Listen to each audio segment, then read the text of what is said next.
Hostel life, a harsh reality for many families who are slowly losing hope that government promises will be fulfilled after being relocated from one hostel to another with no access to basic services. It's 7 years sihlala apha.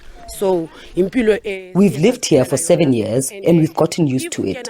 When I need to use the toilet, I just grab a bucket, go inside the house, relieve myself and throw out the contents. Government promised us that we would only be here for 6 months, but it's so sad that some have even died waiting. These are not houses, they are just cardboards. A person can throw a stone while you're inside with your family, so we live in fear and we're not free. We struggle here. We have no electricity. My arm even got burnt because of paraffin after I poured it in the stove and the stove exploded. This remnant of pre-democracy housing developments for black laborers has left many who live here stuck in a twilight zone with no dignity.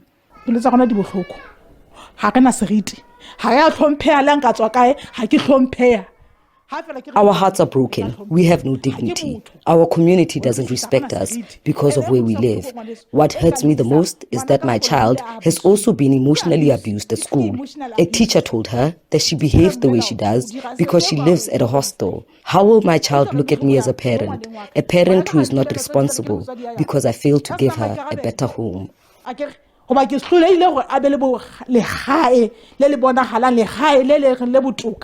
While millions have been spent to relocate these hostel dwellers and on the construction of another temporary housing development that remains incomplete, the Department of Human Settlements and the Portfolio Committee remain at loggerheads over the seemingly wasteful expenditure. We had to incur certain costs in order to ensure that these structures, they come up. And they are right, they are not as yet being completed. They were developed really to house, them. But at the end of the day, we also hand them over to municipality, for maintenance purposes and also for their needs, because they also have other communities that are also that are in this dire situation. We don't agree with the expenditure. We have said it and we are not moved in terms of the expenditure that is there. The 11.5 million that has been spent previously between 2016 to 2019 and the current 12 million that they are expending and the 5.8 million that they said they have done some assessment and paid for about 5.88 million.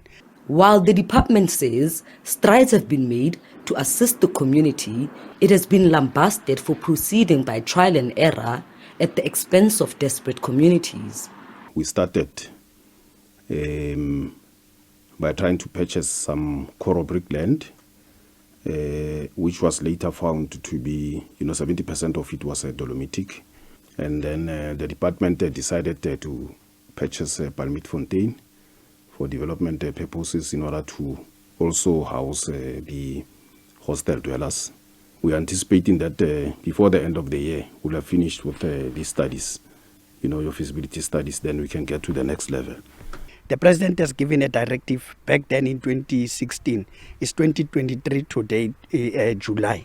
There hasn't been movement. The department is actually just dilly-dallying around the situation. They've committed that they've purchased a farm, Palmite Fontaine. Our standing is very simple as a portfolio committee. Go and do bulk services in Palmite Fontaine. The municipality must take the cost of relocating people there.